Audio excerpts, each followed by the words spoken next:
സുഹൃത്തുക്കളെ, ജങ്കാറിലൊരു Yamaha raise Dar starting trouble ആയിട്ട് വന്നാണ്. അപ്പൊ ചെക്ക് ചെയ്തപ്പോൾ ഇതിന്റെ ഈ അഡാപ്റ്റർ ഉണ്ടല്ലോ, പ്ലഗ് അഡാപ്റ്റർ, ഇതിലെ മൊത്തം ക്ലാവ് പിടിച്ചിട്ട് ആ ഒരു ത്രെഡ് വന്നിട്ടുണ്ടല്ലോ, ആ ത്രെഡ് മുഴുവനായിട്ട് നശിച്ചിരുന്നു. അപ്പൊ നിങ്ങളൊന്ന് ശ്രദ്ധിക്കുക. എന്തായാലും മഴക്കാലമൊക്കെ തന്നെ, മഴക്കാലത്ത് ഏറ്റവും കൂടുതൽ കംപ്ലൈന്റ് വന്ന കേസാണിത്. ഈ പ്ലഗ് അഡാപ്റ്റർ വെള്ളം കയറുമ്പോഴോ അല്ലെങ്കിൽ ഈ സാധനം നമ്മൾ വണ്ടി ഓടിച്ചുകൊണ്ടിരിക്കുമ്പോൾ തന്നെ ഇതിൽ ചിലപ്പോൾ വരാം. പക്ഷേ നമ്മൾ വാട്ടർ സർവീസിനൊക്കെ സമയത്ത് ഈ സാധനം കംപ്ലൈന്റ് ആവാറുണ്ട്, വെള്ളം ഇരിക്കും ഇതിനകത്ത്, നമ്മൾ അറിയില്ല.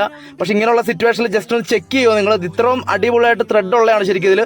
പക്ഷേ നമ്മൾ വണ്ടി വന്നതിൽ ഒട്ടും തന്നെ ത്രെഡ് ഉണ്ടായിരുന്നില്ല. അപ്പോൾ നമ്മളുള്ള പ്ലഗ് അഡാപ്റ്റർ ഇട്ട് വണ്ടി സെറ്റ് ചെയ്തിട്ടുണ്ട്. ആണെങ്കിലും ബൈക്കാണെങ്കിലും നിങ്ങൾ സർവീസിന് കൊടുക്കുമ്പോൾ പ്ലഗ് ചെക്ക് ചെയ്യുന്നതിൻ്റെ കൂട്ടത്തിൽ അഡാപ്റ്റർ ഒന്ന് ചെക്ക് ചെയ്യാൻ പറയുക. കാരണം വേറൊന്നുമില്ല, നമ്മൾ എന്തെങ്കിലും അത്യാവശ്യത്തിന് പോണ വഴിയായിരിക്കും നമുക്ക് ഓടി കിട്ടുന്നത്.